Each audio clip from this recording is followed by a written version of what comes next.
Ini satu-satunya pertarungan yang membuat Khamzat Chimaev kelihatan seperti manusia. Mari kita analisis secara singkat UFC 273 2022.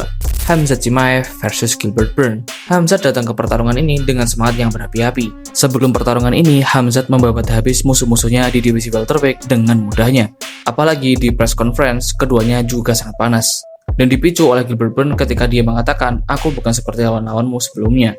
Dan dengan kalimat itu membuat Khamzat membara dan dia bertekad untuk menang KO melawan Gilbert Burns. Kedua, kontender kaliber. Ego dan amarah Khamzat membuat dia lupa bahwa yang akan dihadapi adalah top contender, bukan lawan-lawan mudah yang Khamzat sudah habisi. Gilbert Burns waktu itu adalah mantan penantang gelar dan juga ranking 2 divisi welterweight.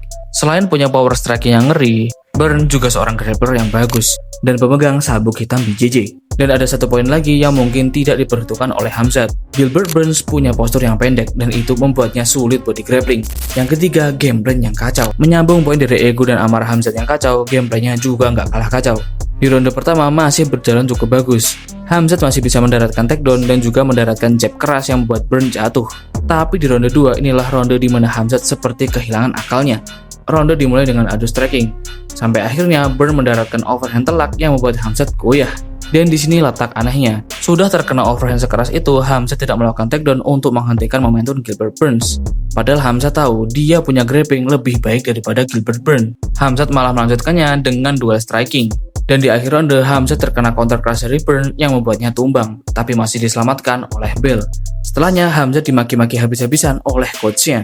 Coachnya bilang jangan ladenin adu strikingnya. Ronde 3 berjalan sedikit lebih pelan karena energi kedua petarung udah mulai habis. Beruntung Khamzat masih bisa mendaratkan lebih banyak pukulan signifikan daripada Gilbert Burns. Dan akhirnya Khamzat menang melalui poin mutlak. Yang sebenarnya menurut gue harusnya Khamzat menang dengan penilaian tipis split decision. Dari pertarungan ini kita belajar bahwa ego dan amarah punya peran besar untuk menghancurkan kita. Gimana pendapat kalian?